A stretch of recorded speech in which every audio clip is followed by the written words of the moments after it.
안녕하세요. 2학년 세계사 시간입니다. 이번 시간에는 새로운 학습지 위진남북조 시대에 대해서 살펴볼게요.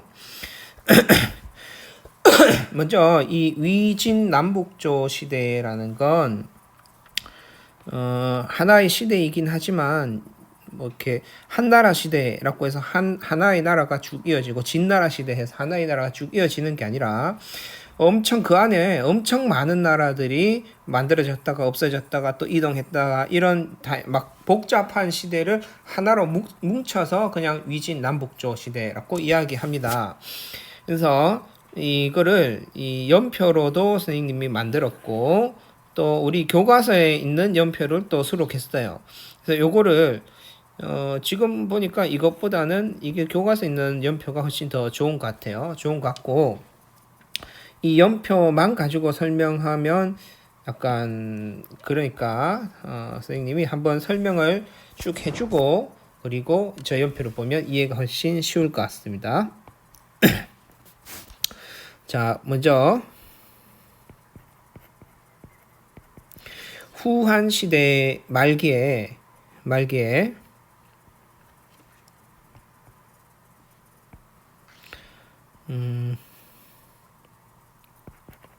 호족의 소유 등의 이유로 꼭 요것만 아니에요. 그런 것 등의 이유로 인해 가지고 농민들이 엄청 먹고 살기 힘들어졌죠. 그래서 농민 반란이 일어나는데 대표적인 게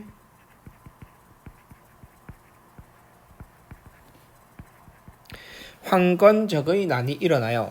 그런데 후한 왕실에서 워낙 약해져 있었기 때문에 이 황건적의 난을 다 진압하기가 힘들어요. 농민 반란이 일어나는데 이 난을 반란 세력들을 다 진압하기가 힘들어져요. 그러자 이 호족 세력들이 그냥은 군대를 자기가 힘이 있다고 해서 군사를 이끌고 온 나라에 휘젓고 예를 들어서 내가 대구에서 힘이 좀 있다고 해서 갑자기 내가 전투기 사고 탱크 사고 항공모함 사고 사람들 막 고용해가지고 총 K2, K1 소총 이런 거 사람들한테 막 나눠주면서 대구시를 막 활보하고 다니면서 돌아다닌다. 그럼 어떡해요? 그러면 주식이 저거 반역을 일으킨다 라고 해서 아무것도 안 해도 내가 가서 대한민국 정부를 테러하고 이런 거 안 해도 그렇게만 하고 거리로 활보하고 다닌다. 탱크 타고 막 다니고 그러면 잡혀가겠죠. 똑같습니다. 이 당시에도 지방에서 힘 있는 사람들이 그냥 갑자기 창, 칼 들고 군사 이끌고 말 타고 거리를 돌아다닌다. 그 자체만으로도 반역이에요. 근데 때마침 황건적의 난이라는 게 일어났는데 이 난이 한 나라를 뒤집어 엎자고 반란을 일으켜서 막 전국을 휩쓸고 다니는데 한나라 황제가 그것을 잘 막아내지 못하고 있는 상황이다. 이때 호족들이 내거는 거예요. 한나라 황실을 지키고 이 호족 세력들을 토벌하자라고 하면서 각 지역에 있는 호족들이 이때가 기회다라고 해서 힘 좀 있으면 전부 다 군대를 이끌고 일어나는 겁니다. 그래서 이 호족들이 황건적의 난을 토벌한다는 명분으로 들고 일어나요. 그렇게 되면서 각 지역에서 엄청난 토벌 세력들이 호족 세력들이 일어나는데 이들끼리 서로 싸워요.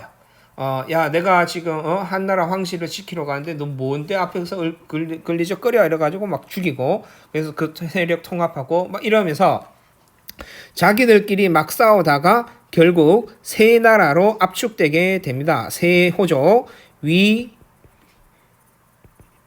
촉, 오로 압축되는데 위나라의 유명한 장소가 대표 호족이 조조였고 촉이 유비였고 오나라가 선권이었죠. 그래서 이게 여러분들 유명한 삼국지에 나오는 그 세 나라입니다. 옛말에 뭐 삼국지를 한 번도 안 읽어본 사람하고는 대화를 나누지 마라. 너무 무식해서 말을 섞을 가치도 없다. 뭐 이런 얘기를 할 정도로 이게 되게 유명한 책이었는데 그 삼국지가 이 위초고 이 시대를 이야기하는 겁니다. 그 후한은 그럼 어떻게 됐느냐? 이때까지도 후한은 계속 있어요. 이 얘들은 그냥 지방의 호족들로서 한나라를 지키고 황건적을 토벌한다는 명분으로 계속 있었어요. 그러면서 지들끼리 싸우다가 한나라는 진짜 쭈구렁탱이 돼가지고 막 이렇게 되는데도 아무 말도 못 하죠. 그 결국 이 후한의 왕실을 포위장하하고 있었던 위나라에게 왕위를 물려주고 한나라는 그냥 물러납니다. 그래서 결국 조조의 위나라에게 그 이제 넘어가고 한나라는 없어져요. 그러다가 이 위나라에서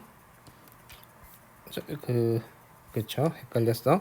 그래서 위나라에서 결국 총나라를 장악하고 오나라는 장악 못합니다.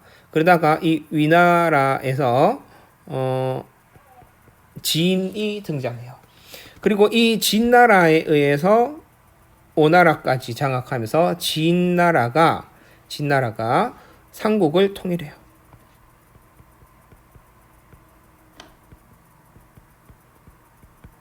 삼국을 통일하게 됩니다. 근데 이때 이 진나라는 힘이 엄청 강해서 그래서 삼국을 통일했던 것이 아니라 그냥 그런 겁니다. 각 지역에 있는 호족들한테 야 그냥 내 밑에 들어온나, 내 밑에 들어오면 내가 너희들 가지고 있는 힘을 다 인정해 줄게. 그냥 우리 그냥 하나의 나라로 통일해서 살자. 이렇게 이야기했던 거예요. 그러면 사실 진나라가 정신만 똑바로 차렸다면 그렇게 내가 힘이 약한 걸 깨닫고 힘을 키우기 위해서 열심히 노력했어야 되는데, 야, 우리 이제 삼국 통일했다. 그러면 이제, 내가 짱이니까 그냥 흥청망청 놀자. 이렇게 된 겁니다. 그렇게 되니까 그 진나라 안에서 호족 세력들끼리 갈등이 일어나요. 그 갈등 와중에, 주변에서 그 오호가 침입합니다. 이때 이 오호라는 건 호는 오랑캐 호자여서 5 오랑캐예요. 선비족, 흉노족, 저족, 갈족, 강족 이렇게 돼요. 이 5 오랑캐가 침입을 해오자 진나라는 으악 하면서 못 막아서 도망가죠. 도망가서 강남 지역에 다시 진을 세웠는데 수도 기준으로 서쪽에 있다가 동쪽으로 왔기 때문에 이거를 동진이라고 이야기하고, 그러면 화북 지역에 있던 나라가 사라진 거죠. 그래서 5 오랑캐들이 화북 지역은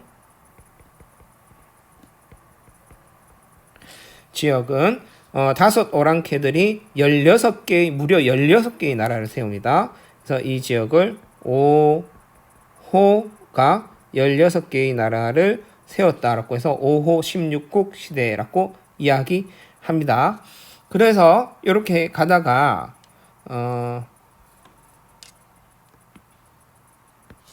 개 더 조금 잠시만요.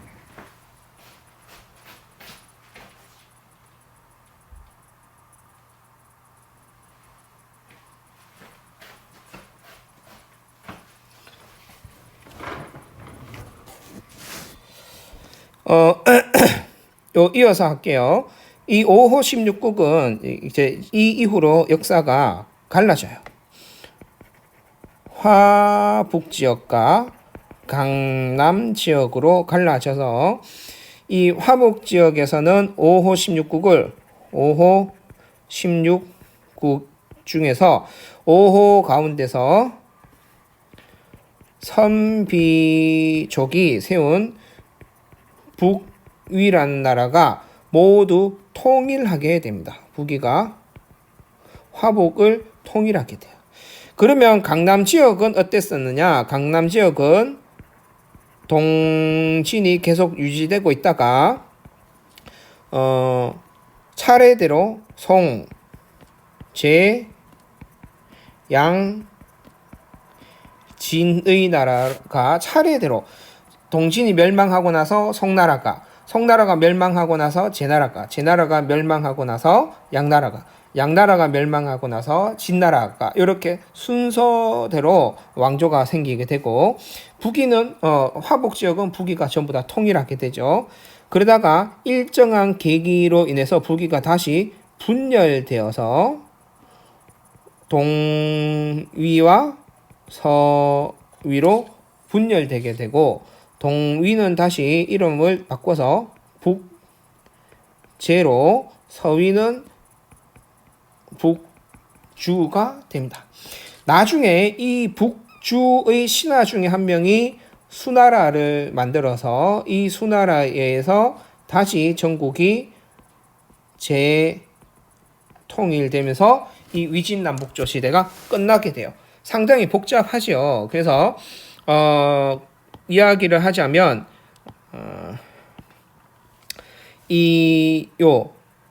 요 위진남북조 시대라는 건 여기 요 시기부터 시작해서 통일되기 이전까지 시기 이걸 합쳐서 위진남북조 시대라고 하고 그럼 왜 위진남북조 시대라 하느냐 하면 자 먼저 요 위촉오의 시대를 따로 뜯어서 삼국시대라고 합니다. 근데 이 삼국시대의 가장 중심이 되는 나라는 위나라였습니다. 위나라가 가장 셌죠. 그래서 그 다음에 삼국을 통일했던 진, 그 다음에 5호 16국은 잠시 있었으니까 넘어가고 이 북위와 송, 여기 지금 선생님이 빨간색으로 했던 북위하고 요 송제 양신 요 두 개를 묶어서 이 위에 북위를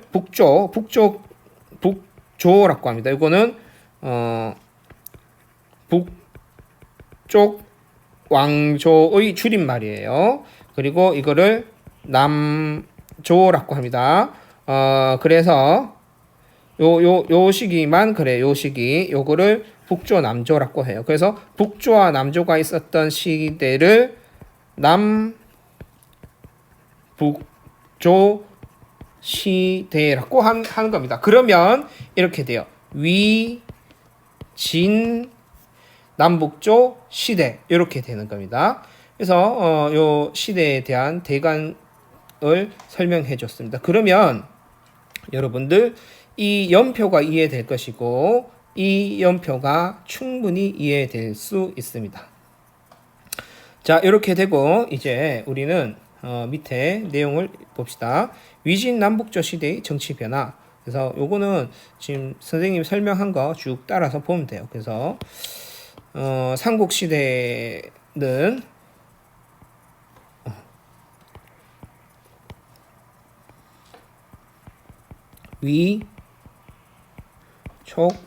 위촉오의 세 나라가 있던 시대이고 이것을 진이요 한자예요. 이 진에 의해서 통일해요.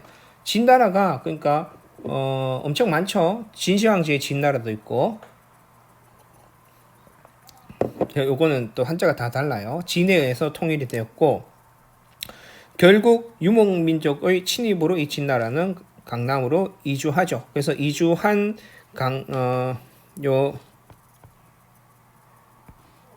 이주한 진나라를 동진이라고 우리는 이야기합니다.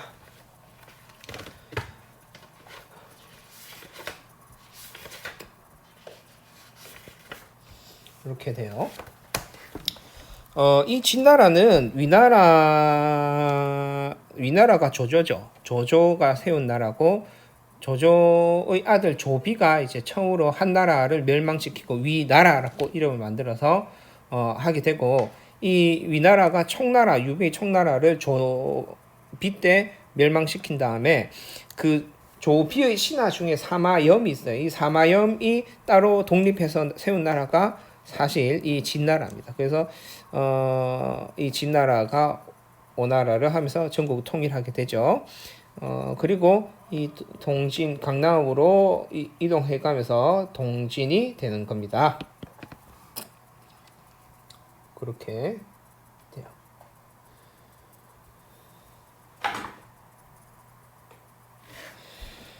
자, 그래서 밑에는 5호 화북 지역은 5호 16국 시대가 되죠. 그러면 북방의 5호 무슨 족이라 했죠? 흉노,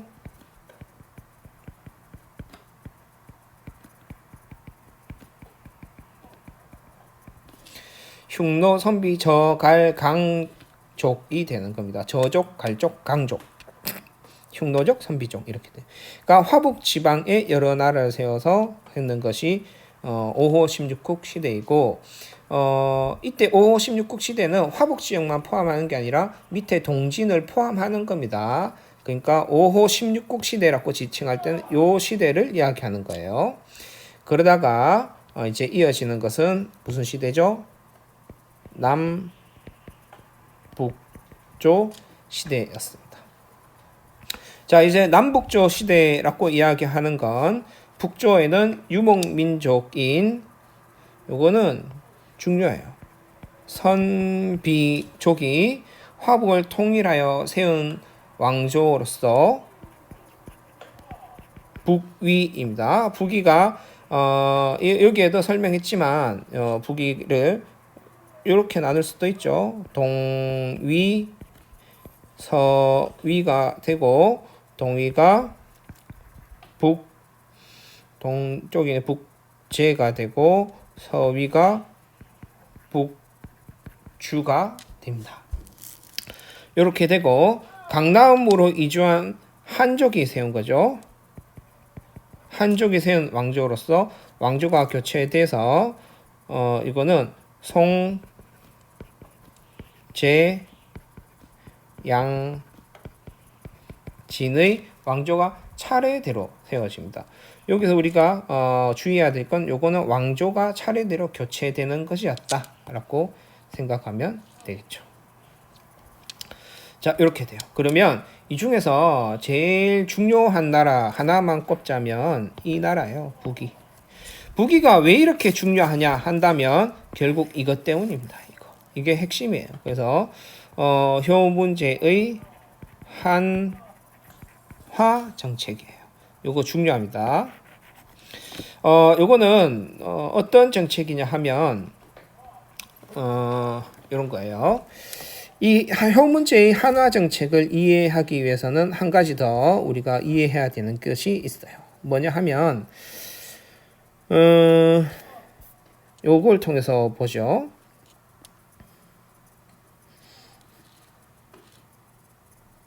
중국은 전통적으로 여기에 만리장성이 이렇게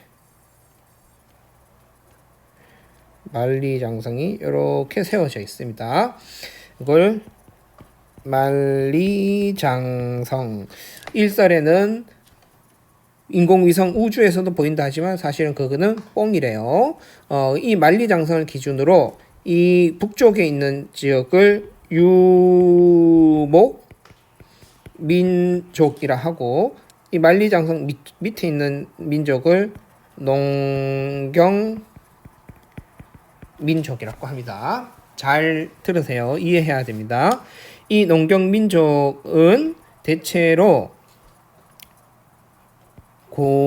정착 생활을 하죠. 고정된 정착 생활을 하고 그 다음에 농사를 짓기 때문에 풍족한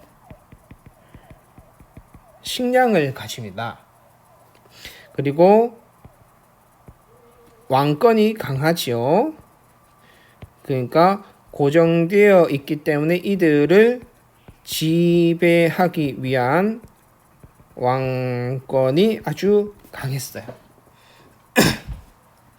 언제나 세금 거두기도 쉽죠. 그런데 유목민족이라는 애들은 어떤 특징을 가지고 있느냐? 항상 이동합니다. 이동 생활하죠. 이동 생활해요. 이동 생활은 항상 대규모 집단이 이동하는 게 아니라 소규모 부족 생활을 해요. 그렇기 때문에 이들은 땅이 중요한 것이 아니라 사람이 중요합니다. 그 다음에 이 부족 이동 생활을 하기 때문에 참 한 개 더 이야기하면 식량이 부족합니다. 물론 다른 피, 말 아니면 다른 이동하니까 교육 이런 거에는 아주 능해서 돈이 부족하다는 게 아니라 식량이 부족하죠. 그래서 식량을 확보하기 위한 방법이 무엇이 있느냐 하면 이 유목민족은 전통적으로 농경민족에게 와서 교역을 합니다.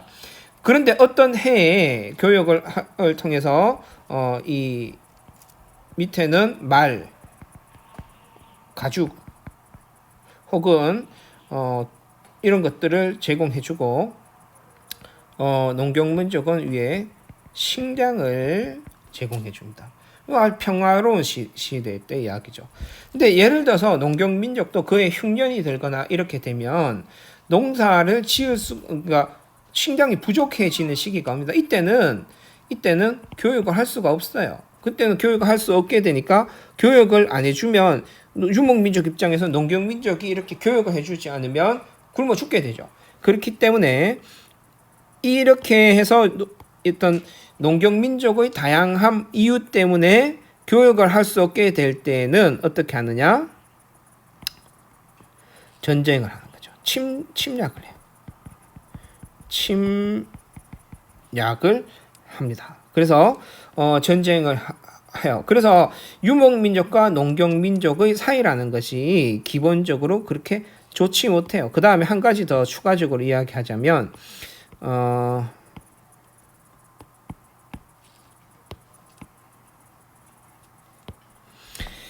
즉 여기에서는 고정되어 있기 때문에 고정된 정착 생활을 하기 때문에 지배를 받을 대상들이 항상 있으니까 모여서 있으니까 왕이 가서 지배를 하기가 쉽죠. 근데 여기에는 소규모 부족 생활을 하기 때문에 특징이 부족장의 힘은 강하고 왕권은 아주 약했어요. 약한 특징이 있습니다.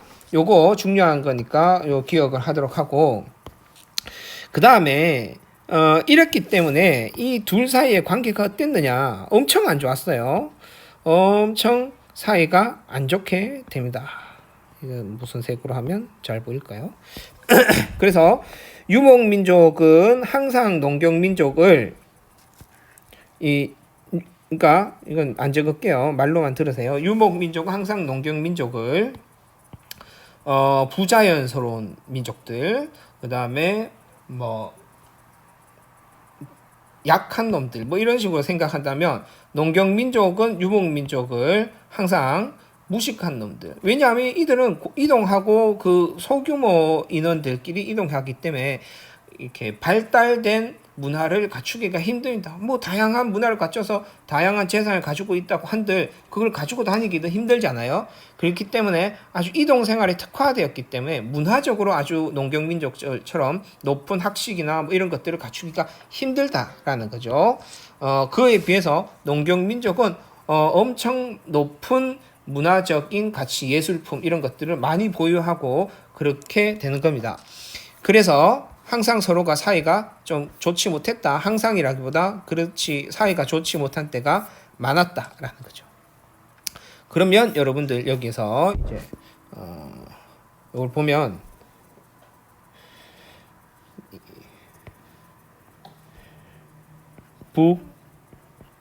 북위의 입장에서 보면 북위는 화북 지방을 지배했죠. 자, 이거를 봅시다. 지배층과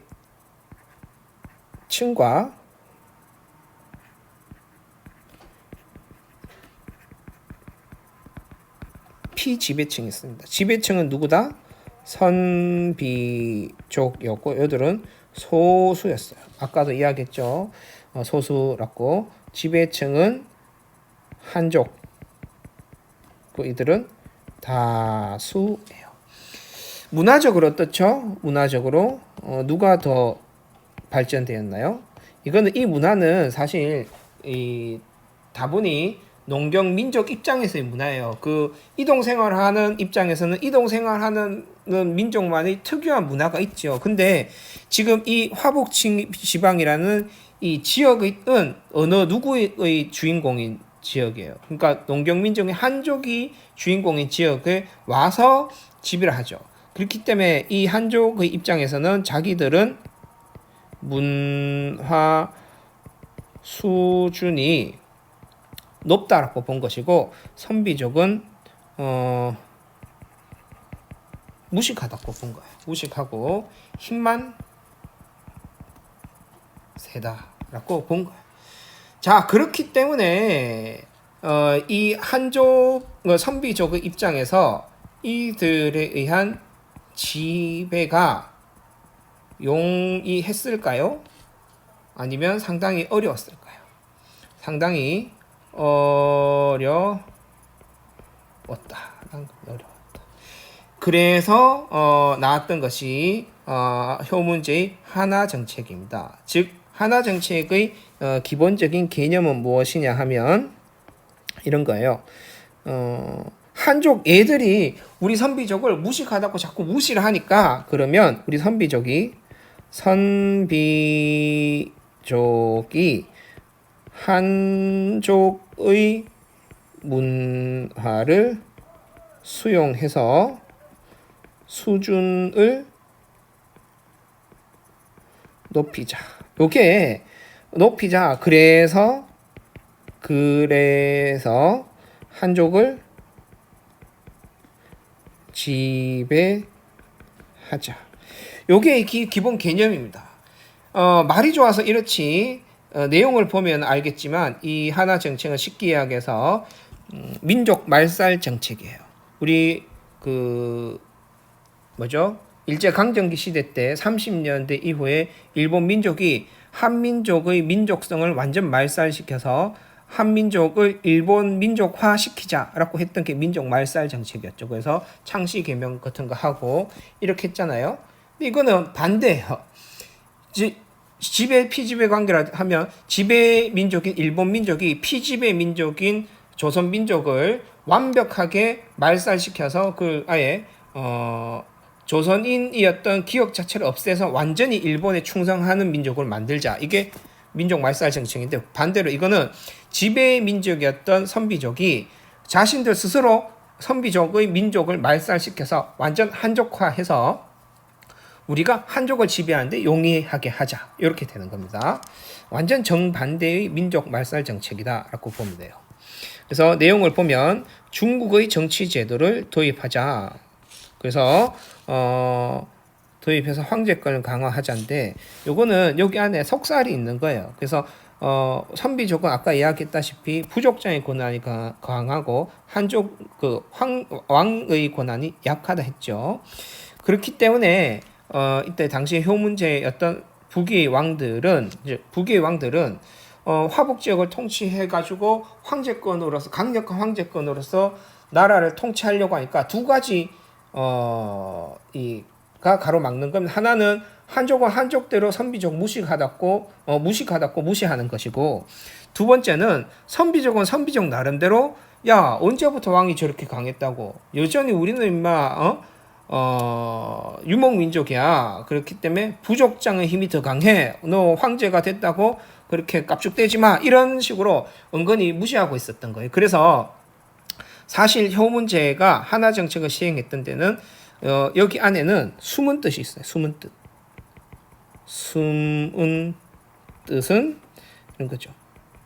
부족장의 힘을 약화시키고 황제권을 강화하자. 이것도 이 숨은 뜻으로 있었다라는 겁니다.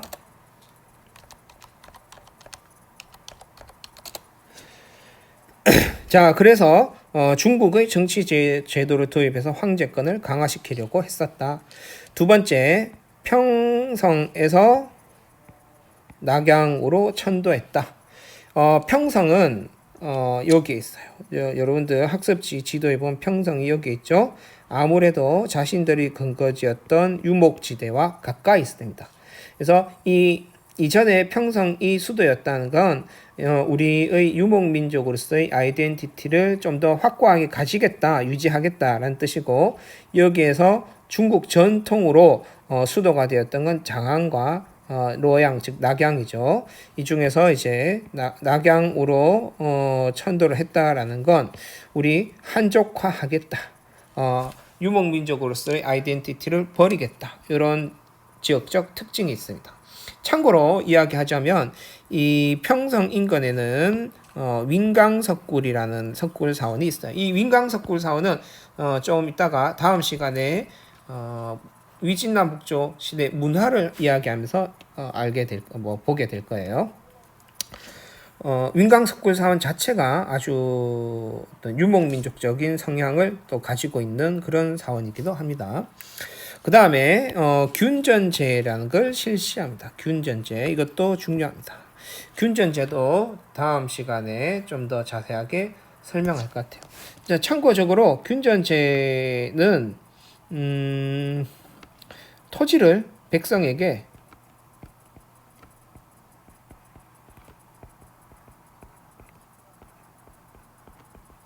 제공해주고 농사를 하고 이거를 토대로 국가에서 세금을 거두는 것, 이것이 균전제예요. 그러니까 이게 토지를 제공해서 농사를 짓는 거니까 이것 또한 농경민족화하는 것에 해당하는 것이죠. 그렇게 되는 겁니다. 그 다음에 이제 요거 민족 말살 정책이라고 이야기하는 부분 요거입니다. 선비족의 복장과 언어를 금지하고, 특이하죠. 한족과의 결혼을 장려하고 선비족과의 결혼을 금지시켰어요. 중국의 성씨를 사용하게 한다. 요게 이제 아까 이야기한 겁니다. 그 결과 북방민족의 문화가 한족의 문화, 그러니까 유목민족의 문화와 한족의 문화가 융합되었다. 그래서 이거를 표현하기를 호한융합이라고 합니다. 호한융합이라고 이야기해요. 그래서 호는 호족을, 하는 한족을 뜻합니다. 여기에서 또 헷갈릴 수 있는 것은, 그러면 호족이라고 하면 지금까지 우리가 배웠던 지방 세력이다 라고 생각할 수 있지만, 지방 세력이 아니라 호족은 뜻이 두 가지가 있는 거죠. 지방 세력이라는 뜻도 있으며, 또 한편에서는 그 지방 세력이 아니라 오랑캐라는 뜻도 있습니다. 그래서 오랑캐의 뜻을 가지고 있는 호족이다. 그래서 오랑캐인 유목민족과 한족의 문화가 융합되었었다. 그럼 이전에는 어땠느냐? 융합이 아니라 호한차별이라고 이야기해요. 호한차별에서 호한융합으로 가게 된다. 그 이유는 하나 정책 때문이다 라고 이야기하는 거죠. 그 다음에 선비족의 반발하고 분열을 초래하게 되는 거. 이거죠. 부족장의 권한을 약화시키고 황제권을 강화시키다 보니까 부족장의 분열이 있었고, 두 번째는 요거 이때까지 사용하던 선비족의 복장, 언어, 또 한 선비족들끼리 결혼, 선비족의 성씨 이런 걸 다 못 쓰게 하니까 저항할 수밖에 없죠. 우리 민족도 일본의 일제의 민족 말살 정책을 하니까 우리가 엄청나게 저항했던 거하고 똑같아요. 그 결과 북위는 분열됩니다. 아까 계속 이야기했죠. 북위가 분열돼서 동위와 서위로 분열되는데, 그 동위와 서위로 분열되었던 이유는 이 효 문제의 하나 정책 때문이었다라는 겁니다.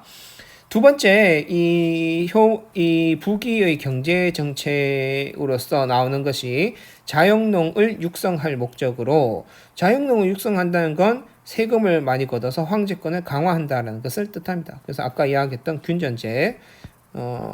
균전제를 시행했었다라는 거죠. 그래서 수당에도 그대로 계승됩니다. 그 다음에 이제 남조의 특징으로 갑시다. 남조의 특징은 남조는 아까 이야기했다시피 그 남쪽의 강남 지역에 요거 또 중요한 거예요. 강남 지역에 한족이 세운 왕조입니다.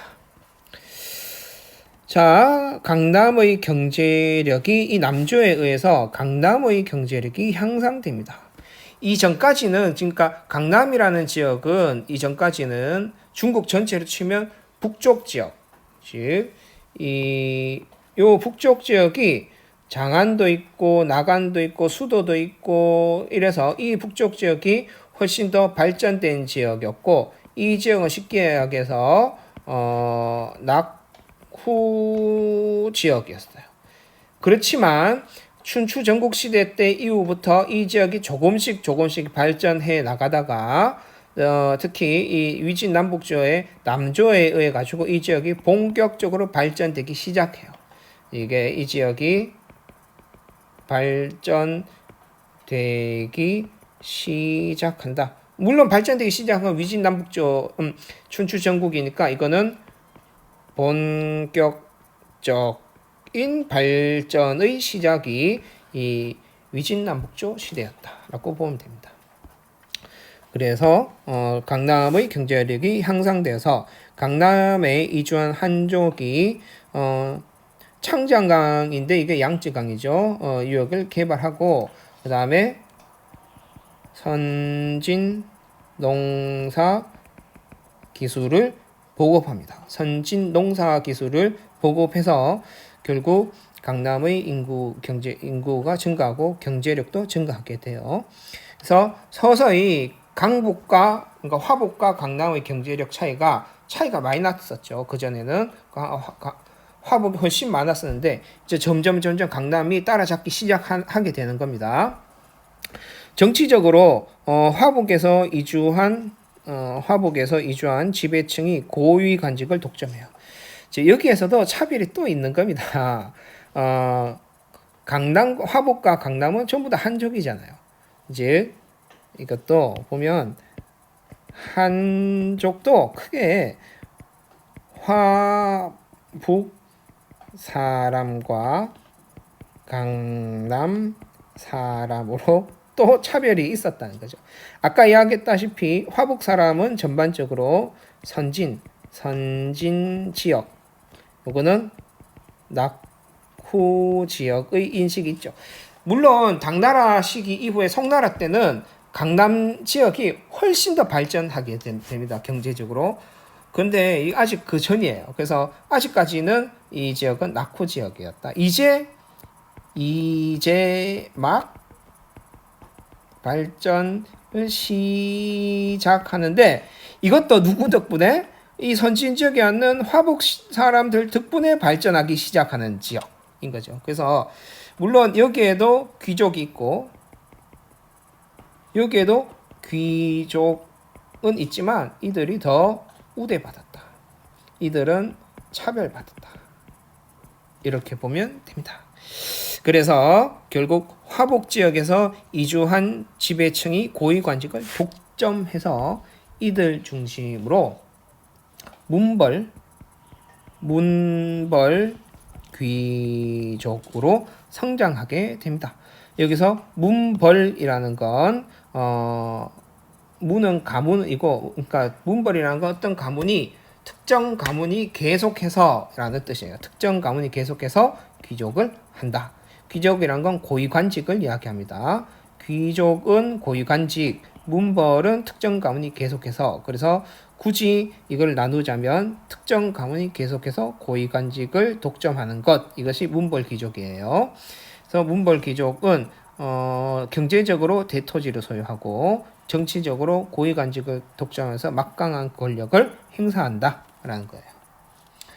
근데 여기서 주의해야 될 건 문벌귀족이 남조에만 있느냐? 그건 아닙니다. 북조에도 문벌귀족이 있어요. 그래서 전반적으로 이 시대 요것도 중요한 거예요. 위진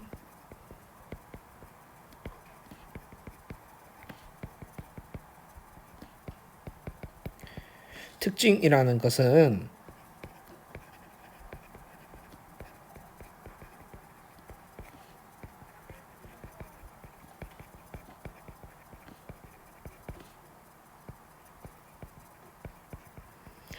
이렇게 보면 되겠습니다.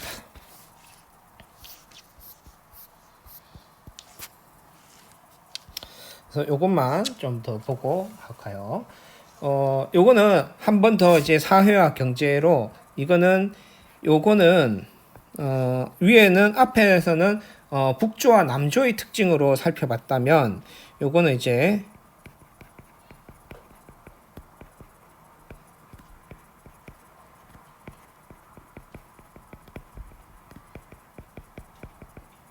특징입니다.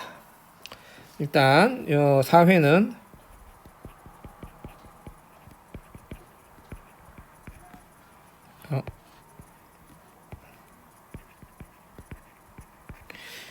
구품 중정제를 실시한다라는 거죠.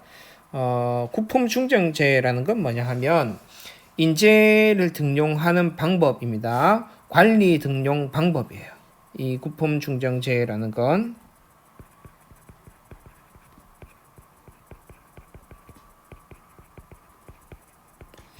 방법인데 어떻게 방법하느냐 요거 중요합니다.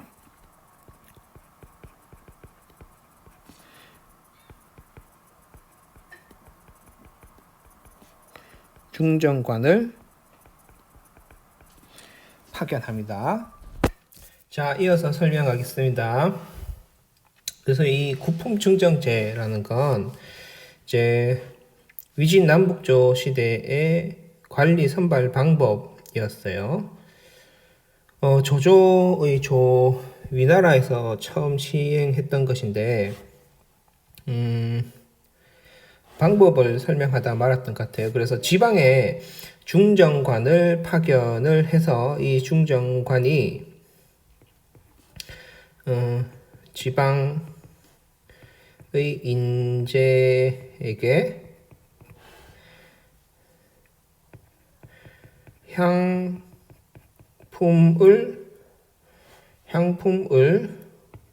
주어서 추천합니다. 추천을 하면 인재에게 향품을 주어 가지고 뭐 추천을 하면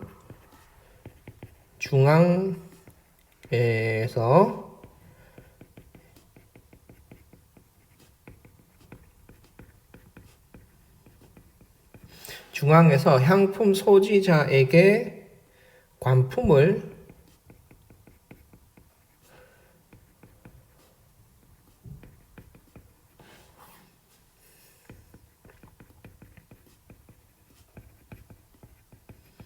관리로 등용시키는 제도였습니다. 그래서 다시 설명을 하면 지방에서 중정관을 파견해 이 사람은 인재 전문 스카우트 그런 사람이에요. 그래서 지방의 인재들 중에서 이 사람이 좀 괜찮은 사람인 것 같다라고 하면 그 사람한테 향품을 줍니다. 대략 1에서 9품 정도까지 향품을 주면 중앙에서는 그 향품 소지자 중에서 이제 뽑아가지고 관품을 줘요. 보통 향품보다 한 4등급 정도 낮은 관품을 주어서 관직을 시장하도록 합니다. 그래서 이 구품중정제라는 것은 인재 등용의 선발 방법으로서 시행되었던 것인데 이때 중요한 것은 이때 지방의 인재에게 향품을 주어서 추천하는데 이때 이 받았던 지방 인재가 누구냐 하면 대부분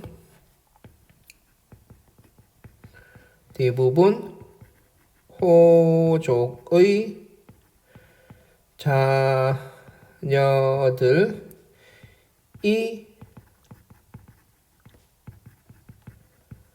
추천을 받았다라는 거예요. 그래서 결국 호족이라는 건 지방 세력인데 결국 구품중정제를 통해서 중앙의 관리로도 등용이 됨으로써 결국 이 호족 세력들이 독점적으로 관직을 유지해 나가는데 도움을 주었다라고 할 수 있습니다. 그래서 요거 중요합니다. 요거 중요하고 중요해요. 그래서 구품중정제의 의의가 뭐냐라고 한다면 이거 화살표에는 의의라고 이야기할 수 있어요. 의의는 결국 문벌 귀족을 형성시켰다. 그래서 다시 이 구품중정제의 의의가 뭐냐라고 이야기한다면 의는 호족을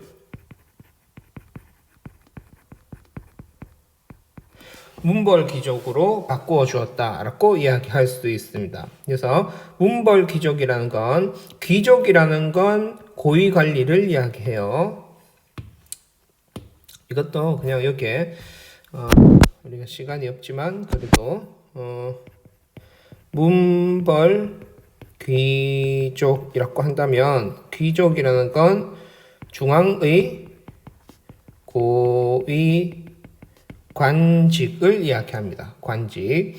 관직자를 이야기하는데 문벌이라는 건 특정 가문을 이야기해요. 문벌은 특정 가문이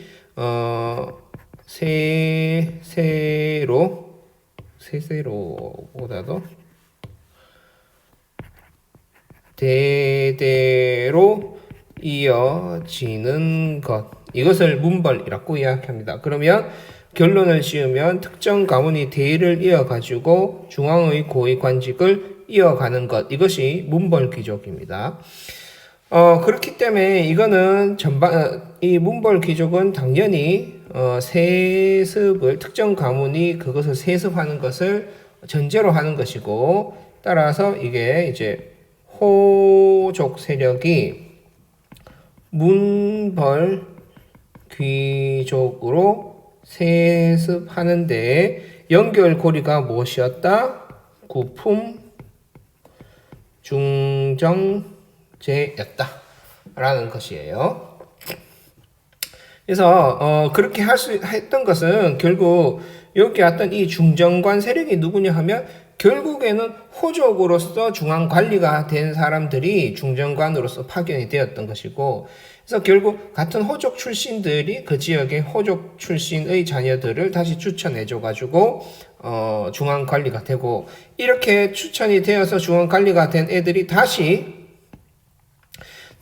그 각 지역의 중정관으로 파견되어서 그 지역의 또 다른 호족을 추천해주고, 이렇게 해서 서로가 서로의 자녀들을 추천해주는 방식으로 관리를 뽑는 것이었다. 이렇게 보면 됩니다. 물론 구품 중정제 자체가 호족을 문벌귀족으로 만들기 위해서 만들어진 제도는 아닙니다.